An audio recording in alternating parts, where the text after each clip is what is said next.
Lo primero de todo, daros la bienvenida a todos, ¿no? Es una alegría ver la amplia familia que cada vez más somos, ¿no? Y pues eso, daros la bienvenida a este lugar que nos ha acogido y que acoge esta celebración de la reedición del libro de Jorge, que además participo más de alegría porque bueno, me ha invitado a presentarlo y es un libro que se publicó en 2004 y que inicialmente en 2002, en mayo de 2002, yo le invité a una conferencia que fue cuando nos conocimos y era precisamente con este mismo título: Gente que no quiere viajar a Marte, en la Facultad de Bellas Artes, que no es un lugar, no era entonces un lugar donde solían venir ecologistas o filósofos especializados en ética ecológica, quizás algún francés que hablara de Deleuze, de la escuela postmoderna y tal, pero poco más. De manera que desde entonces pues ya han pasado 23 años, ¿verdad? Y bueno, y aquí seguimos y esperemos que podamos seguir bastantes años más dando la vara, ¿no? Bien, de entrada lo que nos sorprende ya desde el mismo título ya digo, de hace 21 años, desde la publicación, es la gran actualidad del mismo. Gente que no quiere viajar a Marte en un tiempo donde se están retomando de nuevo los proyectos privados a la Luna, los proyectos espaciales, los viajes de más o menos placer de supermillonarios a la, ¿verdad?, a la estratosfera, al límite de la estratosfera. Es decir, un tiempo que vuelve a oler a ese aroma tecnoprometeico que Jorge solía llamar y suele llamar y sigue llamando la tendencia antropófuga, es decir, la fuga de lo humano, la fuga del antropos, ¿verdad?, del humano y de sus límites. Frente a ello, evidentemente, ya desde este libro y todos estos años, la necesidad y la urgencia de denunciar todo ese sinsentido, ¿verdad? El sinsentido que Jorge siempre ha sabido acercarnos desde una información pormenorizada, ¿verdad? Yo creo que solo en el entorno nuestro solo Ferran Puigvilar es más exhaustivo en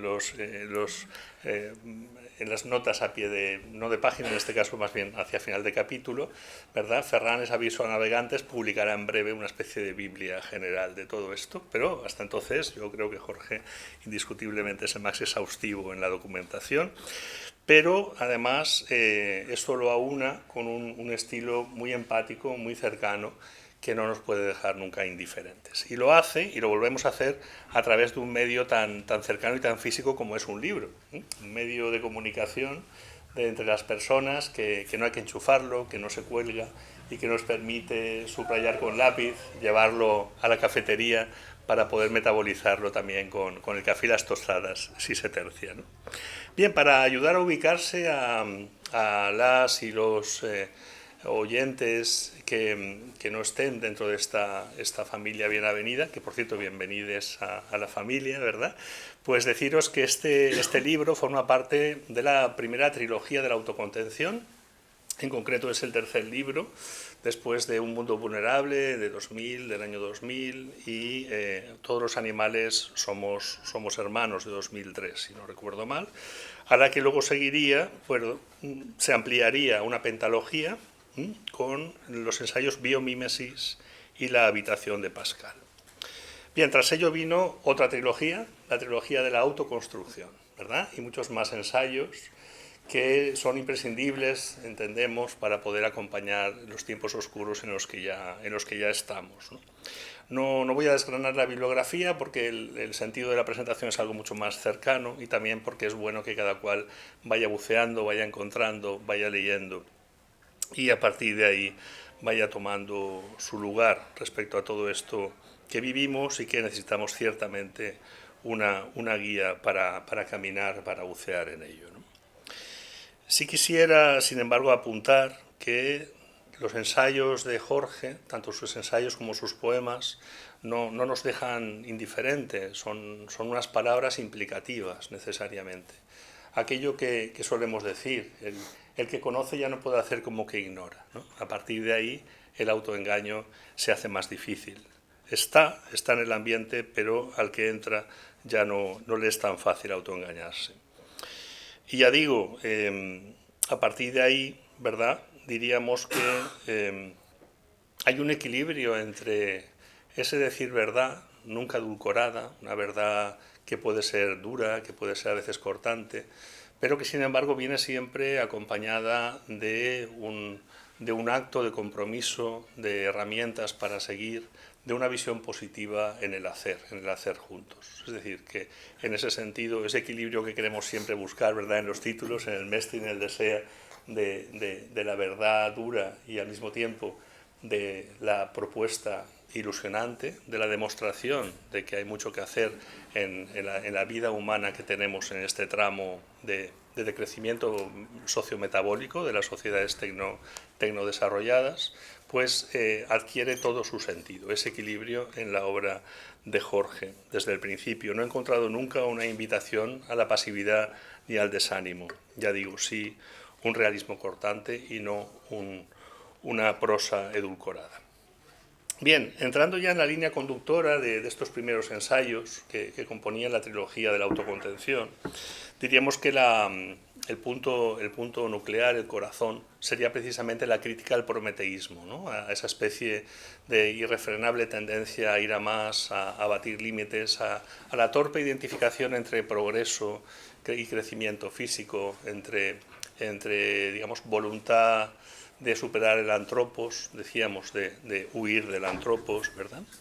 Eso que en el plano material estaría precisamente ejemplificado de una forma notoria en el salir del planeta Tierra, el conquistar nuevos mundos, a la vez que destruimos los que tenemos, el único realmente digno de ser vivido, y en el plano ideológico tendría muchas raíces en el posthumanismo y en el aceleracionismo, el ir más rápido, más allá, y superar, ¿verdad?, lo que se supone como limitaciones negativas del antropos, de lo humano. Esa es la línea que de hecho se está potenciando ahora con el antropófago Elon Musk, ¿verdad? La nueva mano derecha del descerebrado Trump, ¿verdad? En este contexto de tecnófilos, millonarios, Bezos, la inteligencia artificial, los seductores metaversos de Zuckerberg, ¿verdad? Todo ese es el entorno que sale en la tele y que nos marca un camino tan equivocado como poderoso. Sin embargo, yo casi cuando pienso en modelos, ¿no?, que puede representar ese deseo equivocado antropófago, me acuerdo siempre de Buzz Lightyear. No sé si os acordáis, Buzz Lightyear es el juguete astronauta de Toy Story 1, ¿verdad?, que es súper feliz porque piensa que es un ser súper poderoso y que tiene una frase que yo creo que la harían suya a toda esta peña, que es hasta el infinito y más allá. Bien, pues porque Buzz, ya digo, es un juguete que no sabe que es un juguete, que no sabe sus limitaciones y que no sería feliz nunca con ser un juguete. Un juguete puede ser perfectamente feliz si asume que lo es. Bien, frente a toda esta sinrazón que nos habita y que por desgracia nos dirige, las palabras de Jorge siempre han defendido la conciencia del límite, el límite como valor positivo, el hermanamiento y la compasión biosférica, y también la difícil imitación estructural biomimética de la naturaleza y sus ecosistemas, así como la conciencia de nuestra propia fragilidad, tan ostentosamente ocultada. La idea de que somos en cierta medida todos minusválidos, de la mano del principio de la austeridad del socialismo descalzo. Son una serie, digamos, de pespuntes, de puntadas, que van poco a poco tejiendo una tela con pleno sentido anti-mainstream, un sentido que cada vez es más acogido por gente que comprende todo ello y que en el fondo se concreta en una idea matriz, en regresar a la tierra, no huir de ella, volver a donde realmente somos desde una conciencia húmica, de humus, de tierra. Humanos terrestres, afortunadamente limitados. No hay mejor planeta que este, nos dice Jorge, ni físico ni virtual. Nuestra tarea es regresar a él, hacerlo habitable. Porque, ya digo, todas las propuestas de Jorge son positivas y se dirigen a un futuro posible, aunque difícil. Esas son las sendas de la autoconstrucción y de la reconstrucción que nos plantea continuamente. Con todo ello, con todos sus ensayos, los últimos, por ejemplo, los trabajos sobre simbiosis, estaríamos hablando finalmente de un plan de acción para este tiempo de necesario descenso civilizatorio en que nos ha tocado vivir y que hemos de aceptar precisamente para a partir de ahí poder trabajar y vivir bien. Si repasamos el índice del libro que aquí volvemos a presentar, nos encontramos con invitaciones muy claras en este sentido. Palabras como límite, equilibrio, homeostasis, precaución, imperfección, autolimitación y finitud, para compensar siquiera un poco en el deseo la tendencia a la fuga, al exceso, al tecnoutopismo, al posthumanismo y al aceleracionismo. Nada de esto último nos interesa y, sin embargo, todo esto reina. Podemos afirmar que en el transcurso de estos 21 años yo tengo la sensación de que cada vez somos más gente que no quiere viajar a Marte. Cada vez más gente y cada vez con menos poder, eso sí, ¿no? Hemos de ser plenamente conscientes porque decíamos que partíamos de la verdad. Y frente a los mundos digitales, donde refugiarse, nos empeñamos en amar la materia, en aceptar la entropía y ser finalmente una cultura con querencia solar, ¿verdad? Ya lo decía Naredo en la introducción del libro inicial, la especie humana tiene un problema con los límites y también con la aceptación de nuestra propia finitud. A partir de ahí, todo lo demás, ¿no?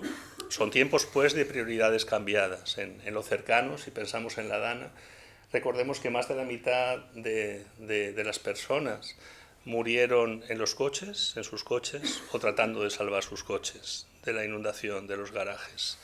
Qué pena, ¿no? Diríamos, ¿no? Qué mal ordenadas las prioridades de la vida.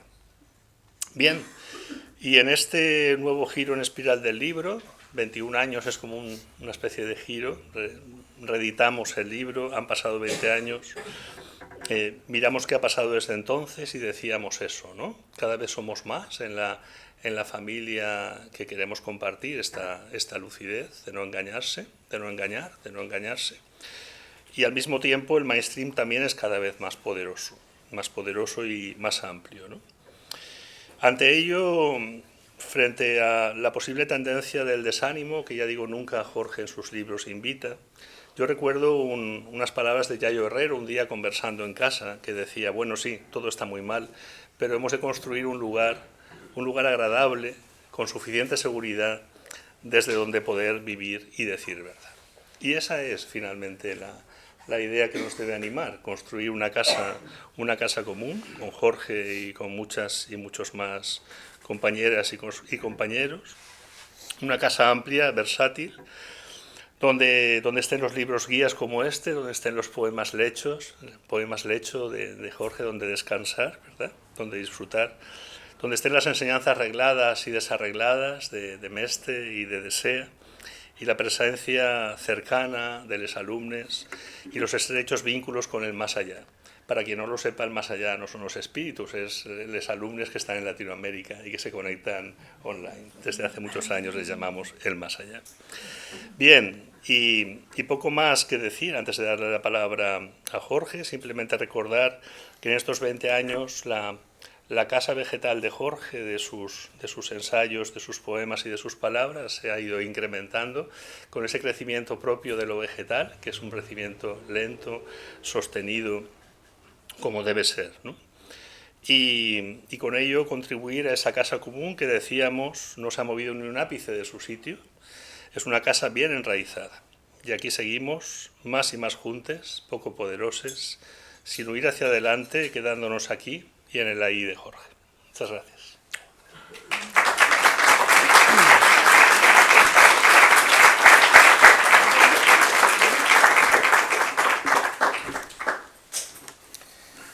Bueno, muchas gracias, José, por las palabras generosas de presentación. Gracias a Bartlevi, ¿no?, por invitarnos a este rato de reflexión y de diálogo esta tarde. El pretexto, pues, es en efecto una segunda edición, bueno, actualizada, con algún cambio, pues algún capítulo de la primera que ya no está, algún capítulo nuevo en esta y una revisión completa del texto, ¿no? Porque efectivamente las ideas iniciales de este libro pues las andaba urdiendo a comienzos de este siglo, ¿no? En esos años 2000, 2001, 2002, ¿no? Como recordaba José, ¿no? De este siglo XXI, pues que yo hace tiempo vengo llamando el siglo de la gran prueba. En cierta forma es un libro que tenía que escribir, aunque no fuese más que porque a los que fuimos niños en los años 60, ¿no? Yo soy del 62, nos sometieron, ¿no? Ahora que hablan tanto de adoctrinamiento en las escuelas, nos sometieron a un lavado de cerebro de conquista interplanetaria alucinante, ¿no? Si lo viéramos así con un poquito de distancia. Bueno, una exaltación sistemática, ¿no? De la conquista del espacio, los viajes interplanetarios, claro, eran los años, ¿no? Los soviéticos habían lanzado el Sputnik, luego había empezado esa carrera, bueno, Gagarin ya había sido un astronauta en órbita y había empezado luego esa carrera lunar entre Estados Unidos y la Unión Soviética, que fue uno de las formas en que se manifestó la Guerra Fría, ¿no? Al final, pues el componente militar de toda esta conquista del espacio es muy marcado, ¿no? Lo era entonces, en los años 50, 60, y lo sigue siendo ahora, ¿no? Cuando en cierto momento me tuve que deshacer de mis libros infantiles sobre la conquista del espacio, llenaba una caja entera, ¿no? O sea, estaba ahí desde libros para niños, ¿no? El ABC del espacio para lectores así, lectoras de 10 años, narraciones, ¿no? Marsuf, El vagabundo del espacio, y otros que todavía recuerdo, ¿no? Entonces, aquello, bueno, tocaba de alguna forma seguirlo pensando, ¿no? Y la idea básica, ¿no? de este texto es que hay una conexión profunda entre, que se puede mostrar de manera analítica, detallada, yo lo voy haciendo en algunos de los capítulos, una conexión profunda entre el rechazo de la condición humana, ¿no? De la finitud, vulnerabilidad, la mortalidad de los seres humanos, y ese impulso hacia la conquista del espacio, que es, por otro lado, pues como un requisito interno del capitalismo, o si se quiere incluso más en general, de un productivismo consecuente. Es decir, uno no puede ser un productivista consumista consecuente sin acabar alentando fantasías sobre esa expansión más allá de la Tierra, ¿no? Ahí está, pues esa conciencia básica, ¿no? de los límites planetarios, que se va desarrollando ya desde finales de los años 60, que tiene un hito en 1972, ¿no? Con la primera de las conferencias de los encuentros internacionales, cumbres de Naciones Unidas sobre Medio Ambiente y Sociedad, la cumbre de Estocolmo, con la publicación de Los límites del crecimiento, el primero de los informes al Club de Roma. Esa conciencia de los límites planetarios y al mismo tiempo pues el impulso detrás del cual pues está al final la necesidad de valorización del valor, ¿no? nos diría Marx, de acumulación de capital, y todo un conjunto también pues de desarrollos ideológicos, ¿no? que tienen que ver con ese prometeísmo al que se refería José, ¿no? Entonces, por una parte, uno necesita, si es un productivista consecuente, necesita tener esa perspectiva de más allá de la Tierra, ¿no? Porque chocamos contra los límites planetarios, sabemos que no podemos contar con un número con cantidades ilimitadas de recursos ni capacidades ilimitadas de absorción de residuos de contaminación por parte de los ecosistemas en la Tierra. Y eso va de la mano, se puede rastrear todo ese desarrollo pues desde algunos visionarios cosmistas rusos a finales del XIX y comienzos del XX, y luego prolongarse a lo largo del siglo XX en ese más allá de lo humano, que luego ha acabado adquiriendo la forma de propuestas transhumanistas, ¿no?, en estos últimos decenios. Y tenemos esa conexión, ¿no?, entre el más allá de la condición humana y más allá de la Tierra, ¿no? Eso es lo que de muchas formas explora el texto, cómo se ha ido formando todo ese ideario, esa corriente que es muy central en la cultura en la que nos encontramos, por desgracia, en la cultura dominante. Por otro lado, se proponen también, ¿no?, en algunos de los capítulos elementos para una cultura alternativa que sí que aceptase la condición humana, con la finitud de la condición humana y nuestra naturaleza terrestre, ¿no? Al final, en cierta forma, es verdad que es un libro que tiene algo de análisis de la carrera espacial, pero de manera más quizá más honda, es sobre todo pues una reflexión sobre qué somos como seres humanos y como seres terrestres, ¿no? Por lo demás, como decía Jorge Hernández Bernal, que es precisamente un científico planetario experto en Marte, decía textualmente: estamos más cerca de no tener para comer que de vivir en Marte, ¿no? Hay también algo de gigantesco señuelo, de operación de distracción, ¿no?, en esto de la carrera espacial. No tiene sentido económico, a pesar de que se plantea a veces como, bueno, es que necesitábamos explotar los recursos de la Luna y tal. Eso no tiene ningún sentido económico, no es creíble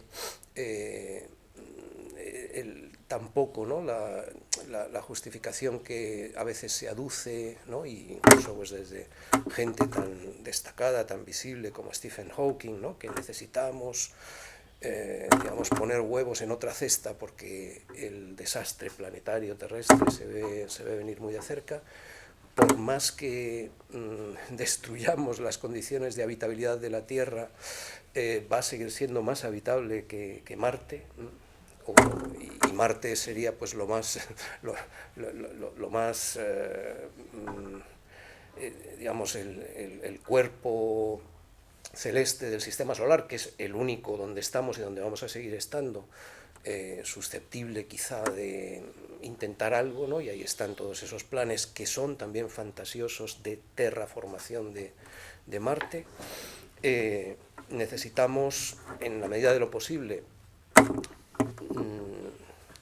librarnos, ¿no?, de esos espejismos, de esa gran cantidad de señuelos, ¿no?, espejeantes, ¿no?, y hacer frente a la realidad de los poderes muy terrenales que nos están encaminando, ¿no?, por esos senderos falsos, ¿no?, cuando en realidad de lo que se trata pues es de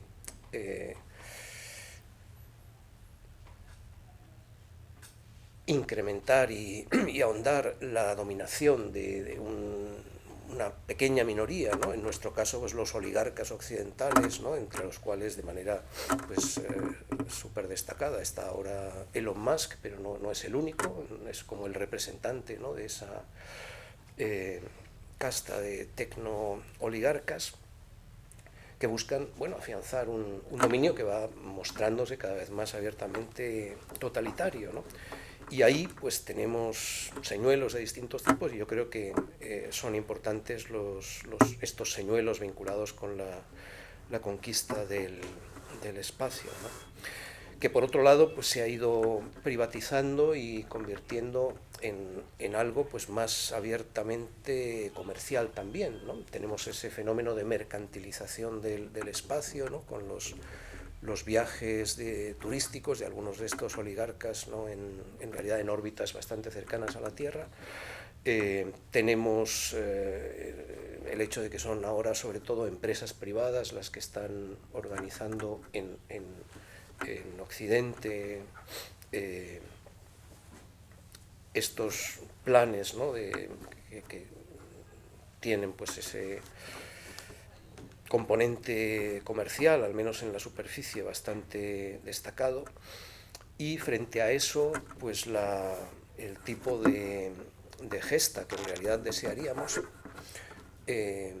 tiene mucho más que ver con la pacificación de la existencia y con este volver a ser terrestres, ¿no?, que tendría que ser nuestra consigna dentro de una cultura que nos empuja más bien a pensarnos como si fuéramos seres venidos del más allá y vinculados con la tierra de manera solo contingente, ¿no? Pensadores tan lúcidos como Louis Mumford vieron dónde estamos, ¿no?, en relación con este ser terrestres y ese fuera de la tierra hace más de medio siglo, ¿no? Recuerdo también, ¿no?, bastante al comienzo del libro, cómo fue con un impresionante derroche de recursos y con un esfuerzo enorme, cómo la sociedad que entonces tenía las tasas de retorno energéticas más altas de la historia humana y a las que seguramente no volveremos, es decir, esos Estados Unidos de los años 60, ¿no?, con la fase de máxima tasa de retorno energético de esos combustibles fósiles que alimentan al capitalismo fosilista, con un enorme esfuerzo, ¿no?, con todo aquello de la nueva frontera de Kennedy, consiguieron enviar a una docena de astronautas a la Luna a finales de los años 60 y comienzos de los 70 del siglo XX. Después no se ha repetido esa proeza. Probablemente tampoco vaya a tener lugar en un futuro próximo, a pesar de que están en marcha pues estas misiones Artemis y que la India y la Luna y China tienen sus propios programas lunares, pero nos adentramos en un siglo de la gran prueba que está muy determinado y lo va a estar cada vez más por la escasez creciente en energía y ciertos materiales que son básicos también para las carreras o las carrerillas espaciales, ¿no? Y Louis Mumford, hace más de medio siglo, sugería que la misión Apolo, que llevó a esa docena de astronautas a la Luna, en realidad no era el comienzo de una gran era de conquistas espaciales, sino el final, decía él, de esa otra era de los descubrimientos terrestres que había comenzado en la Europa del siglo XV. Yo creo que son estas indicaciones, ¿no?, las de un Louis Mumford o las de Hannah Arendt, a quien también evoco al comienzo de este libro, porque tiene también pues, unas páginas de una lucidez impresionante en el prólogo a su libro sobre la condición humana, escrito en los años 50, ¿no?, publicado muy poco después del lanzamiento al espacio del primer satélite artificial, ¿no? En ese texto de finales de los 50 escribía ella: la emancipación y secularización de la edad moderna, que comenzó con un desvío no necesariamente de Dios, sino de un Dios que era el Padre de los hombres en el cielo, ha de terminar con un repudio todavía más ominoso de una tierra que fue la madre de todas las criaturas vivientes bajo el firmamento. Bien, es una pregunta que todavía está en el aire, ¿no? Son palabras que resuenan, que fueran escritas en 1957, que nos llegan hasta hoy. Ojalá seamos muchas las personas que no queremos viajar a Marte y que vamos a seguir dando la batalla porque la Tierra sea un planeta habitable para seres como nosotros.